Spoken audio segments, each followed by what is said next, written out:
love being here. I was kind of going through the news this morning.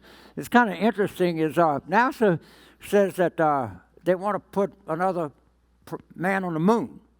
And Kevin McCarthy said, we'll fund it as long as it's George Santos.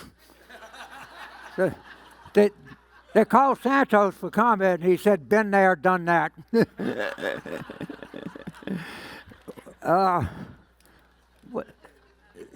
John Max, where are my papers? Oh, I'm so sorry. I left them in Wilmington in Joe Biden's garage. They're right next to the Corvette. Shit. Too bad. It looks like I just got to wing it, I like being here with all you educated people. It's really good, and everybody went to prestigious schools, and I loved college. Best 4 years of my life was spent as a sophomore at LSU. So I really should have prepared more, but a hack looks back because that's what I am. And what I like about this festival is there are a lot of my fellow hacks out here.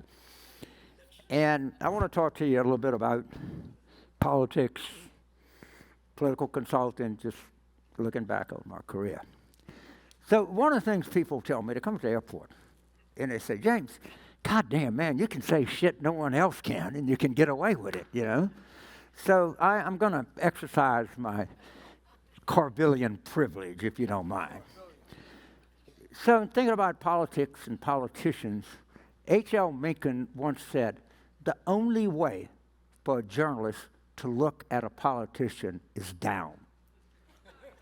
Fuck H.L. Mencken. Okay? I'm sorry.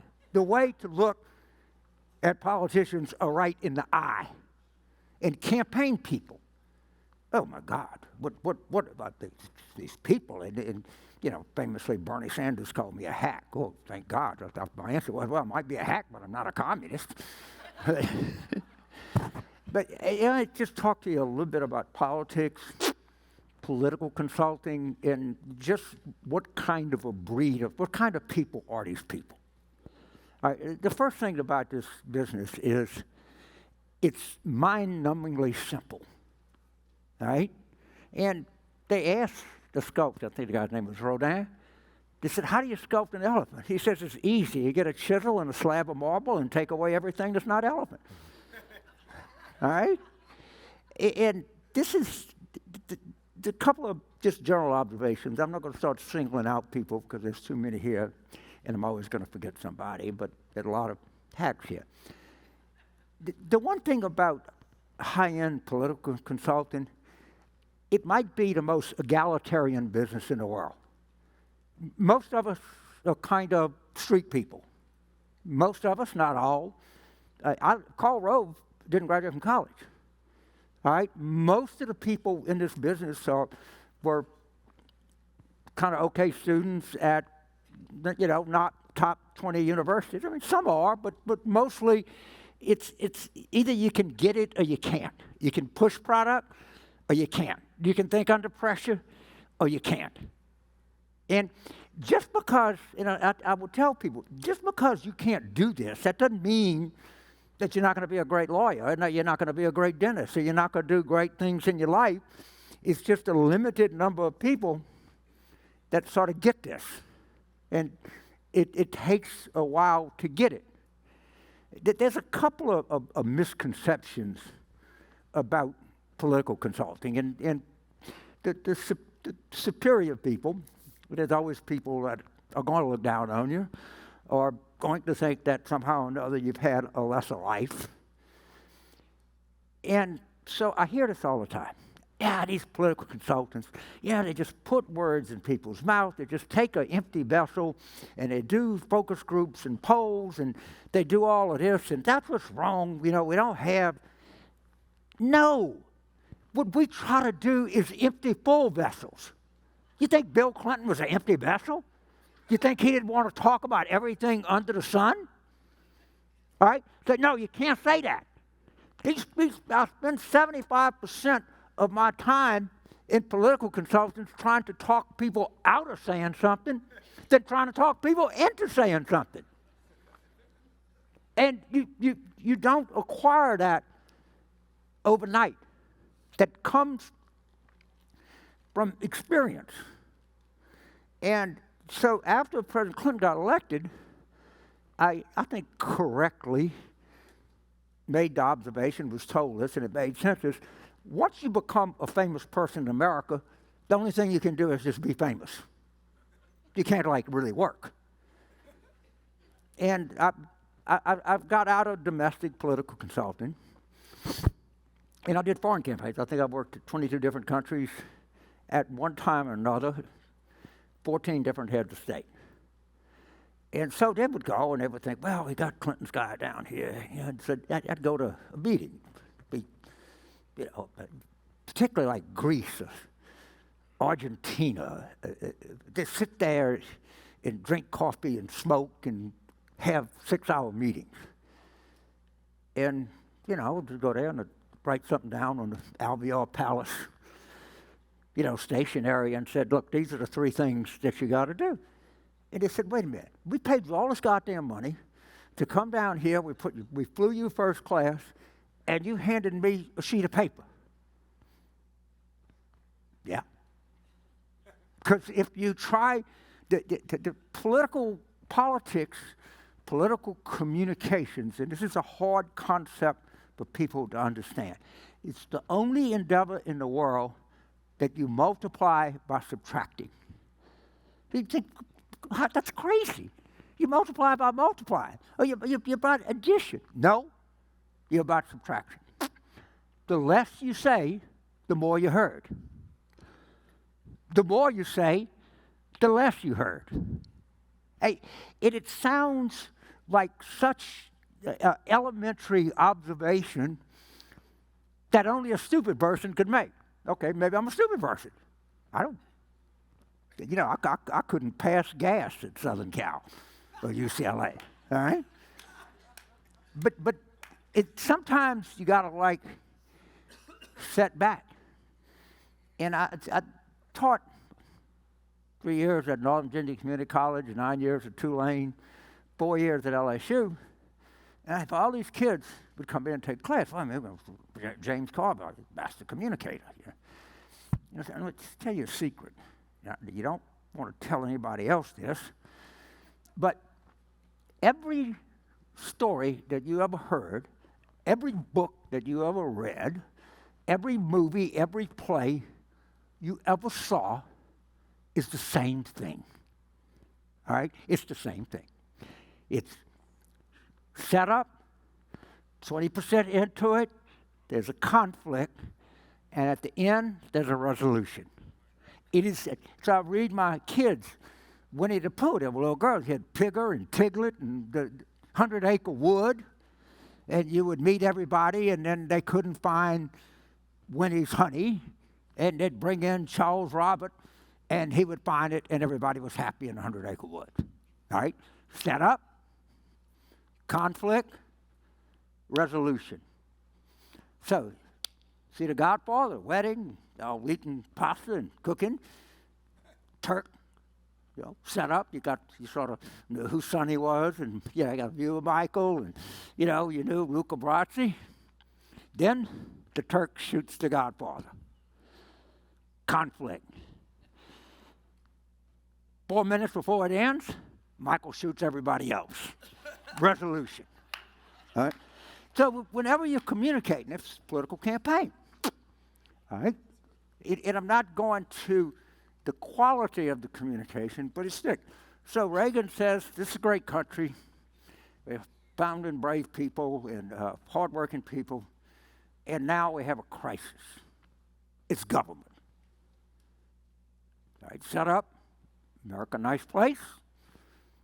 Not going well. Good people. Conflict is us in government. Resolution, elect me. Bill Clinton. It was time. The country's been governed by a World War II generation. We need fresh ideas. We need a new start. I happen to be on Arsenio Hall. All right. I happen to wear sunglasses, and that my wife is different than the other first lady. resolution, election. Right? And that holds true with anything that you do. If you do a job interview, I was telling people, why should I hire you? I said, well, you got some deficiencies in your accounting department. And it just so happens that I have a CPA in forensic account. I don't know, all right? And if you hire me, you get rid of the problems in the accounting department. As opposed to sitting there and saying, I'm a very diligent person, I had a paper route when I was young, and, I was a dishwasher in a restaurant, and, okay, fine, but you're not identifying the problem to the prospective employer, all right? You tell that employer, prospective employer, what her or his problem might be, and then you go about fixing it, or at least convincing them that you're the person that can. That's the same thing that you do in political consulting. And you're always looking, a good political consultant is always looking for an emotional component to the message. And I'm going to spend time with a lot of creative people here. And I was teaching young people, and I'm actually freaked out about climate, really freaked out. I mean, if you live in South Louisiana, you would be freaked out about climate. I mean, we got way more water than we know what to do. It's kind of hard in Palm Springs, Rancho Mirage. We got more water than we know what to do with, but we do.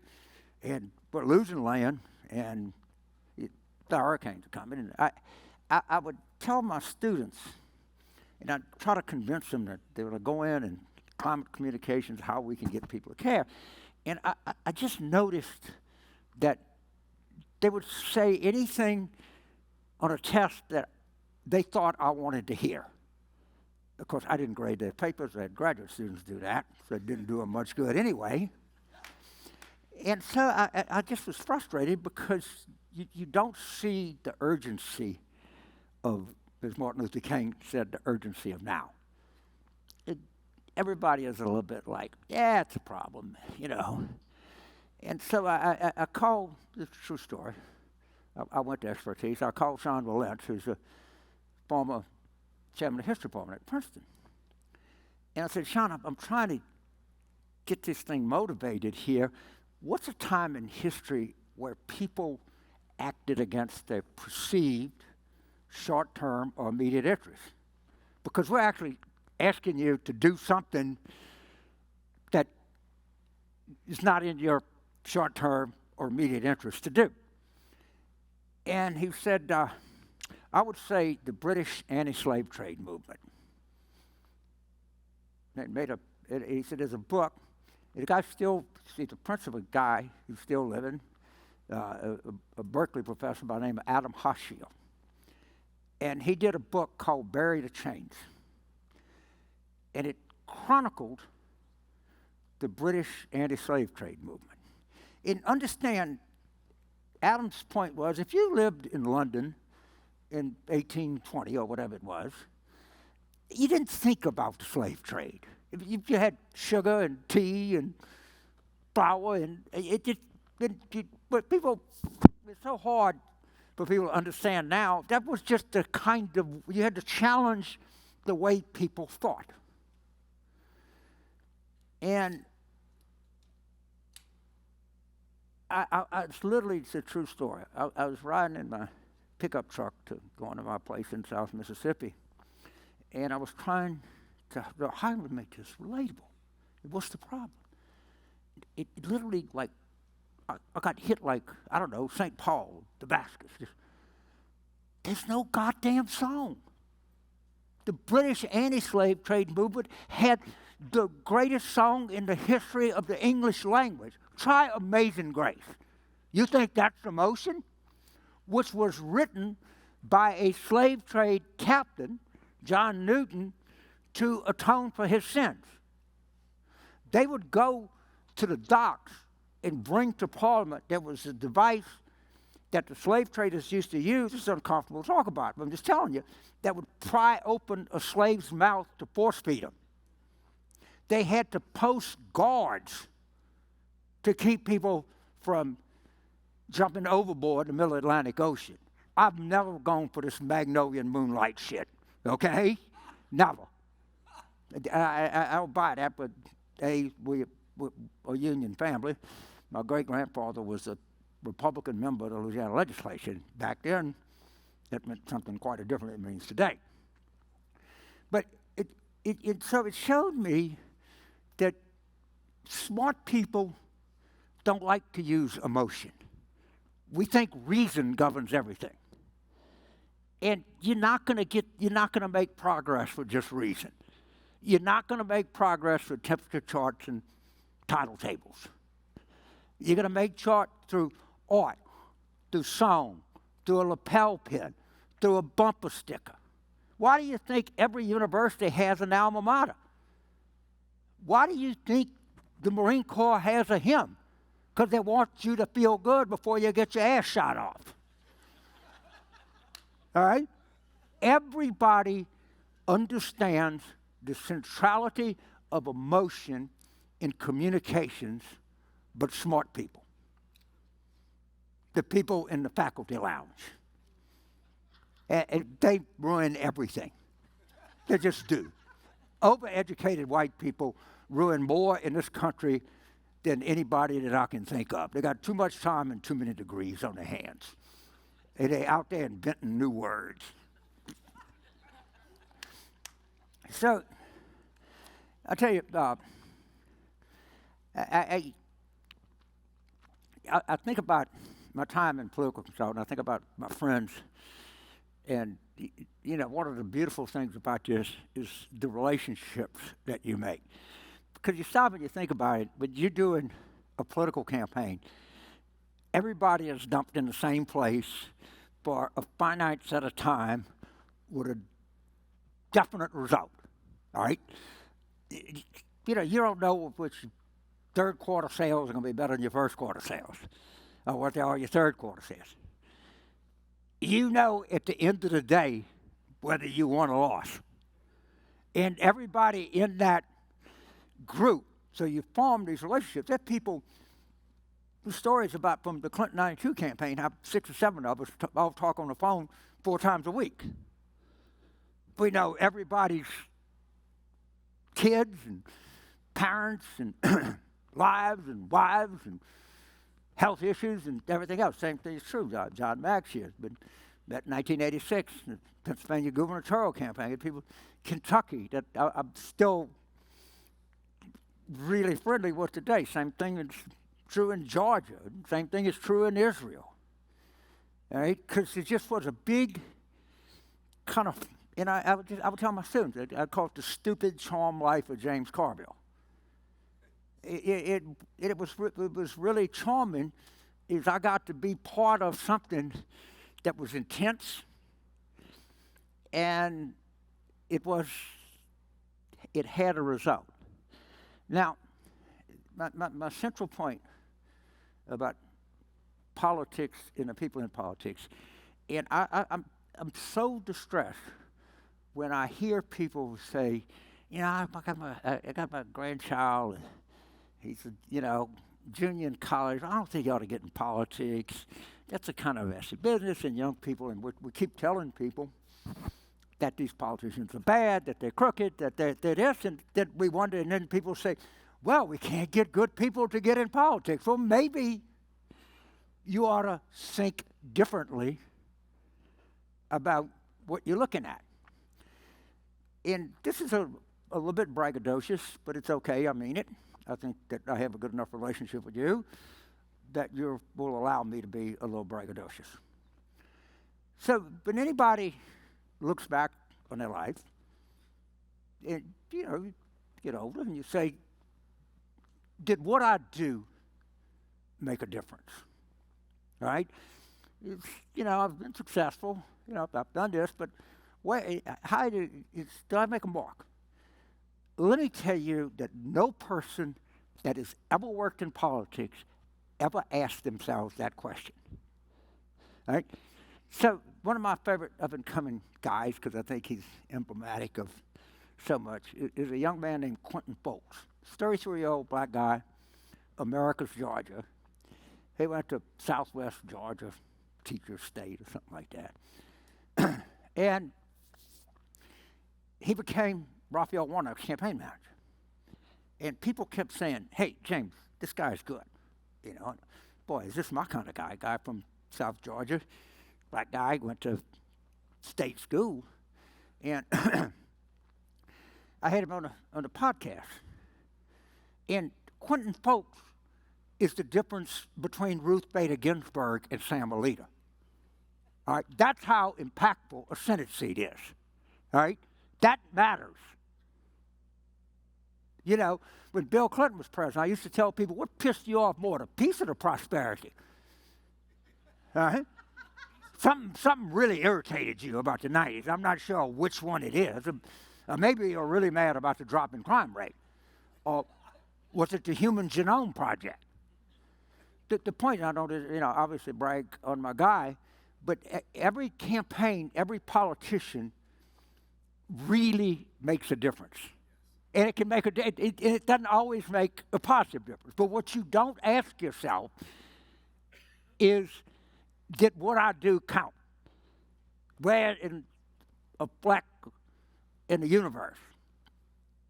And you can say what you want about politicians, and the truth of the matter is some of it kind of valid. They're very, very, very good cannon fodder for jokes. I understand that. But what they do, and the people around them, they dare to fail publicly. If you don't get to promotion or you don't get into Stanford, you know about it. Your parents and close friends know about it. There's nobody says, Susie Schmo fails to get into Stanford. All right. When a politician, kid gets a DUI, or they later their property tax, or anything else that foibles that befall ordinary people, that's the front page of the newspaper. That's cannon fodder for humor. And it's okay. You understand the terms of the game.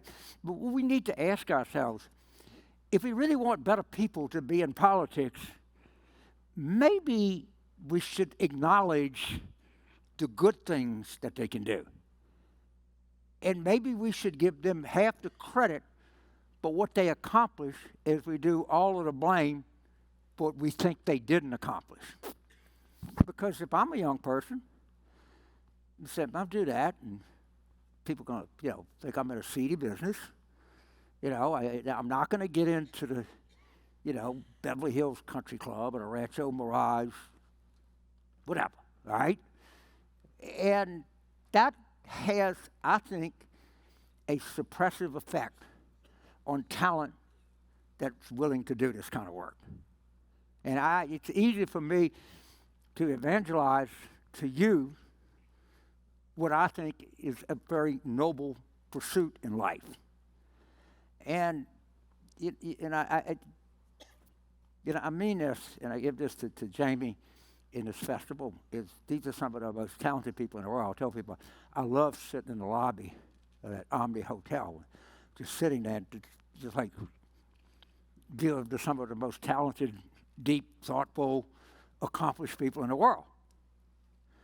And what they do is they actually bring a lot of hacks in too, that go right on the side of these Pulitzer Prize winning authors, these, New York Times columnists and people like that.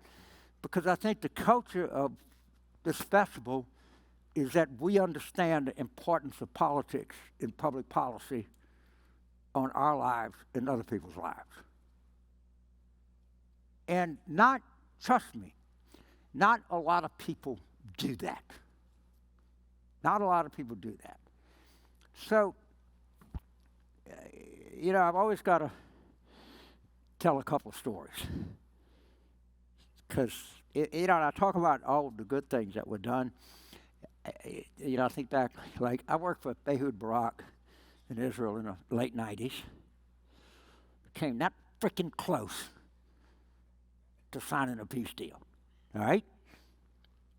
See, then one of my favorite campaigns, and worked in the 2011, 12, 13, 14, was Juan Manuel Santos in Colombia. So actually, he won re-election. He won the Nobel Prize. A good friend of mine. Fucking Nobel Prize. And he brought about an end to the longest ongoing conflict in the world at the time. It was between the FARC and the government of Colombia. Of course, it's all going to shit now. But at least for one shining moment, all right? But it may come back. I mean, you know, the human instinct for war and conflict is difficult to suppress. The contours of that deal may come back. I don't think it's totally dead. But, you know, you don't always succeed. You know, you like to, you don't want to admit the times that your candidates failed, or you failed, and you lost, and, you know, the whole thing. And there are people that do politics for a living and say that they lost, and these people are known as political professionals. There are people that do politics and say they never lost, and, well, these people are known as George Santos, liars. All right? Just there's nobody that wins every time. But, you know, at the end of the day, you think of, you know, wow, it's kind of fun, you know, the stories we tell. So, I think 1994, it was a huge crisis in Brazil. It was inflation was, you couldn't believe it. And I worked for a guy named Fernando Henrique Cardoso, and I think that he's considered to be maybe the best post-war president of Brazil. I'm sure somebody would argue with that, but and you know, politics is kind of a rigged deal. And at the time, I might still be, but there was a dominant television network in Brazil called Globo, but like 80% of the market. And they would watch soap operas like we watched the Super Bowl. And so he says, you know, I should talk to so-and-so, the guy at Globo, and, you know, wants help. So I said, look, what you need to do is like, whatever your version of Nurse Ratched and Dr. Ben is, you know, they're trying to get into the janitor's closet to get it on, but she can't because she has to run down to change her real because inflation is so bad. So it was really interfering with, you know, sex life on the soap opera. And I think it was a pretty effective way to communicate because it was, you know, using emotion to drive home the central problem that people were faced with at the time. You know, and that's what like you got to try to do is you try to find every little edge that you can get.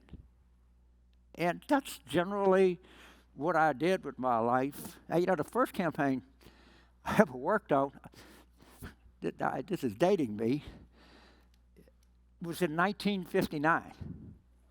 This is my 8th decade in politics. And my job was I worked for a guy named Price LeBlanc against Boise Jumonville. And my job was to tear Boise Jumonville's telephone pole signs down. I actually got quite good at it. I put a hook on the end of a stick, and I could go there and rip the signs down. Well, we lost, and Price went on to be one of the great Toyota dealers in the United States. And he taught me the value of salesmanship and hucksterism. I don't think being a huckster is a bad thing. Okay? I kind of like salesmen, and I like the idea that we have this, what I think is a very noble undertaking in Ukraine and the West does, that we don't have a home front campaign, that we don't have a massive public relations campaign. All right, it's insane. It's insane. We're not sending footage back. We're not telling stories that we can tell. John Ford was on Midway. All right, George Stevens, they drafted all these Hollywood directors in World War II. I mean, they were very aware of the home front, of public opinion. It somehow or another, I don't know, maybe we don't want to get our hands dirty. I don't know, but I'm distraught that there's no public opinion campaign, because you hear people say it. Yeah, you know, James, this thing is getting expensive. We're kind of depleting our ammunition. You know, we really want to keep this up? I mean, it's weakening. It's weakening out there as we speak. And you know exactly what Putin is saying. These, you know, spoiled people are just going to give up. And I'm going to kill all these bastards. You know that. You know that. And you know what? I'm afraid to say this, but he just might be right. He just might be right. We just might say we got too many things we got to take care of, and everybody has their own issue, what they think is wrong for the country that we need to pay more attention to. You know, and why we can't take care of our own border, why we care about the Ukrainian border, you know, all that nonsense. But if we don't start using emotion and telling stories and open a home front and this thing, we're going to frickin' lose it, right? And we're going to lose a lot. And that, you know, that's where I like really value the art of communications and value the use of emotion to tell a story, because we can't divorce ourselves from that. That's a critical part of what we are and who we are.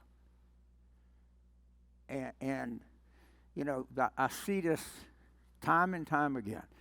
So I just thank all of you, tell you that some love coming out here. What's that not to like? It's great climate. It's very nice. Really enjoyed it. I'm glad to be here. I'll see some of you later. And what I'm going to do is we got some time left. I'm just going to open it up for questions. And I would remind you of the first thing I learned. There's no such thing as a bad question. There are only bad answers. So please give me a chance to give you a bad answer. Thank you, sir. How in this day and age, as a campaign manager, do you mitigate against the dark money flooding into campaigns? How do you fight that on the ground? That is the money question. Let me tell you a story. Pay attention to this. In this past election, 2022, people in Arizona, citizens, got together and they said, we're going to get signatures and we're going to put on the ballot to let people vote for a proposal that says anybody that spends more than $5,000 trying to influence Arizona voters has to disclose. True. 73% people know. All right? And then, when, you know, of course, all the dark money, there's a lot of them out here, I can tell you that. It's crawling with them. All the dark money people, you don't want to do that. You know, it's government regulation. You know, all they're saying is, tell us who you are.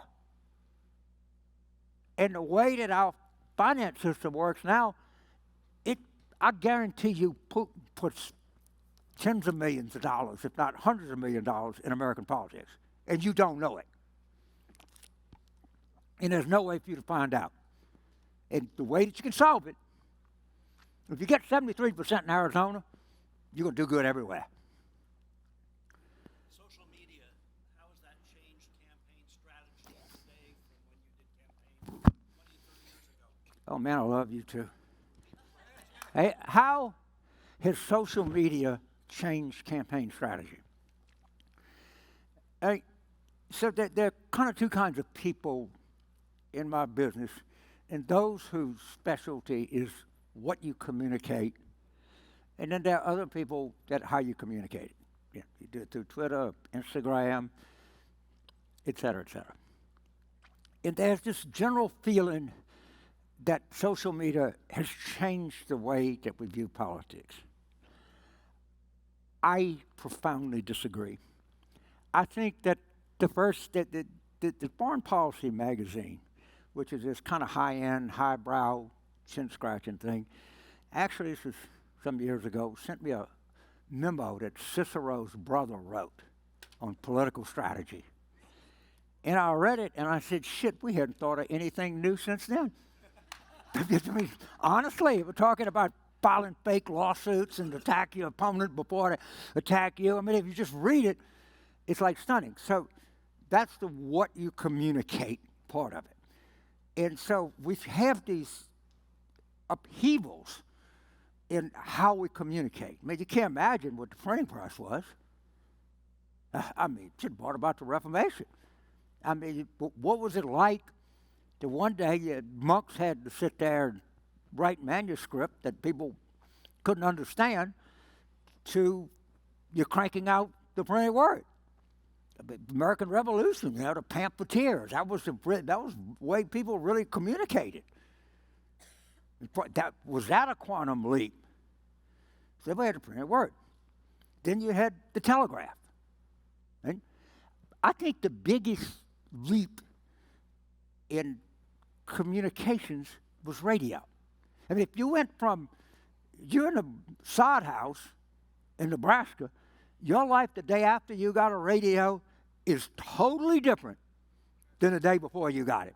You don't remember the first time you went on the internet. All right? You don't remember the first time you're on social media. You remember that one day you knew nothing, the next day you knew the ball scores, the stock market, you had entertainment. You know, you would sit there, you know, punch drunk in the middle of the winter looking at your wife and, you know, your kids eating and crapping all over the floor. And the next day, you know, Jack Benny or Bob Hope is coming in your living room. So then we went from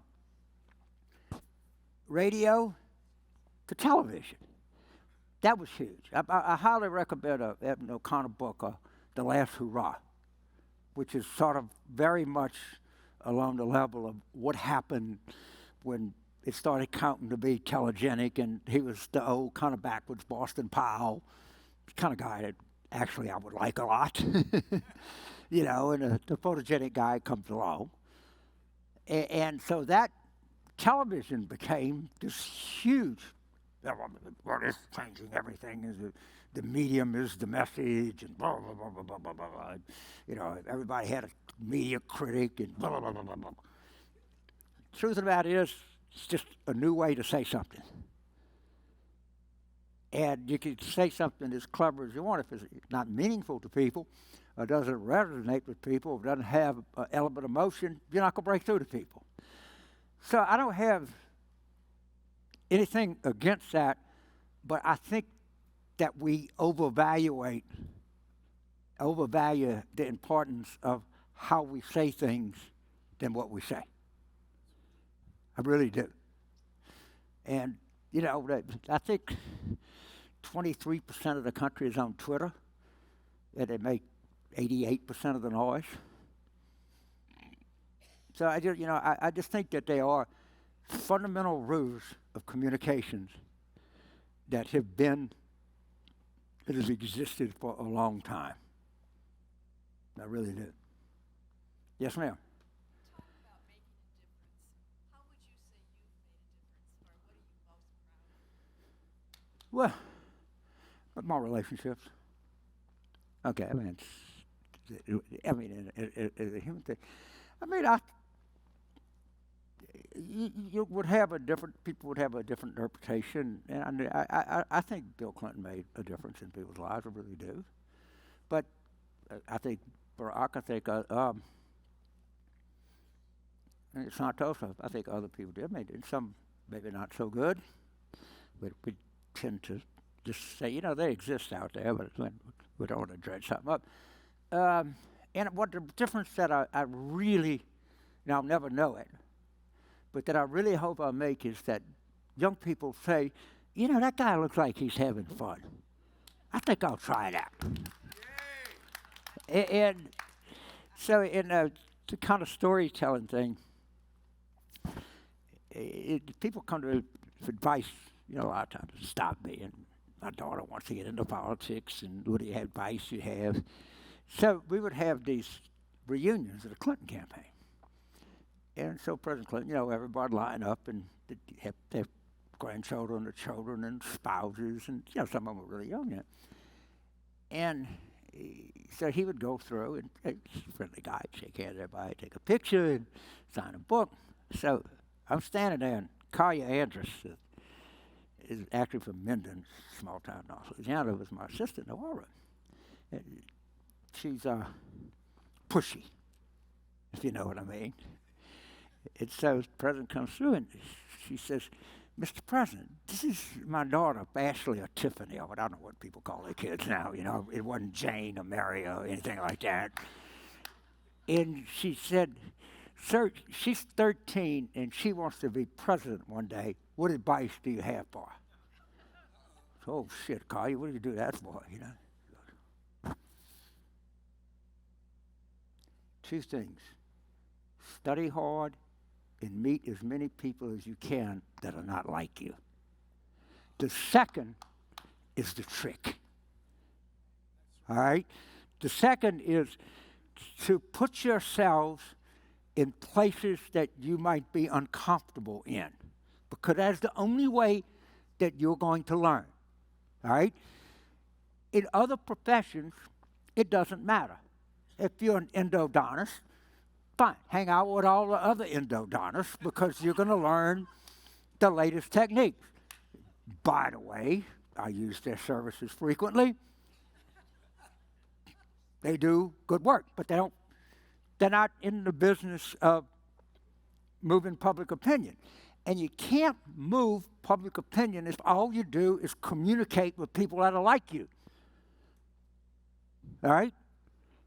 That doesn't work. And so you have to do. I'm not telling anybody not to study, all right? But the most important element of that is meet as many people that you can that are not like you.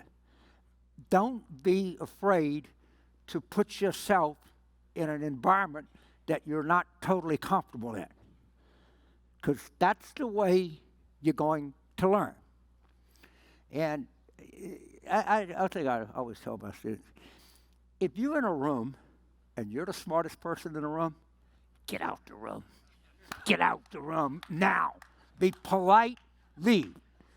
If you're the dumbest person in the room, holy moly. So, if you're talking about political communications, and you said, my wife and I just got married. And she said, man, James, I love you to death, but you're so fidgety and so jumpy. You know, you start a sentence and you're somewhere in the next sentence. And I said, I don't know, honey, I went to law school. I did a study group. I was by far the dumbest son of a bitch in there. And I just listened to these law review guys talk. And I think I could make a B-, all right? It wasn't, that was by far. I just kind of told them jokes and, bought beer to just absorb what the hell they were saying.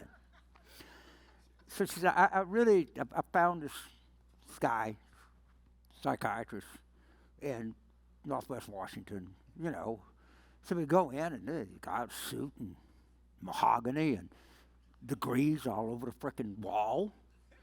And he said, well, Miss Carville battling. He said, well, you're my husband. He can't sit still. He can't hold a train of thought. He tries to read 3 books at the same time, and he can't finish a movie. And he said, well, let's see what we do. He said, put me in there, give me a battery of tests. Goes out and sees 3 other people, makes, whatever. So he comes back in, he starts interviewing me, and he starts looking at the test results, and he said, I got to tell you, you have a severe case of hyperactivity, attention deficit syndrome, or whatever. And he said, they are things we can do. We can do pharmaceutical interventions. I can give you some. And I thought, and I said, because I'd built a life. He said, I don't want to not be me. It's just part of who I am. And it's actually kind of helped me in politics because it rewards people who are able to be concise in people that think in bursts. And they had me speak to something in Washington called a lab school. which was a very high end of Sally Smith. She died. And it really taught people who had, and it was very good. And a lot of guys I knew in political consulting would call me, and, so often the case, they had kids that were, just struggling. And can you get them in the lab school? So I'd call Sally, and I said, look, this guy is really successful. You take this kid, and he'll be good for development. Boop, kid got right in. All right? And so I spoke to him, and they bring other well-known people who've had, I think it was Kelly McGillis, the actor, Clarence Page, the journalist. And I said, how many of you kids want to grow up to be me? They all raise their hand. No! You ought to grow up to be yourself. I've only wanted to be one person in my life. Me. All right? And you should only want to be one person in life, you. Now, you've got to learn, obviously, society expects you to sit still, and there's certain rigmarole that you have to go through. They're going to prepare you for that rigmarole. But don't try to be someone else. And that's just the kind of way that I look at life. I really do, I was fortunate because I had people I did my friends at Washington Speakers Bureau. They would do my schedule for me. They'd make the airplane reservations. And so I built a sufficient infrastructure that exists like this. But I don't think I'd have been the same person if I'd have been on Adderall. Okay? Or I would have been doing exercise. And I'm not against pharmaceutical. Don't get me wrong. I'm not being critical of modern medicine, but I'm just saying you got to understand who you are, what you do, what your skill set is, and how to make it productive. So going further, we're on zero.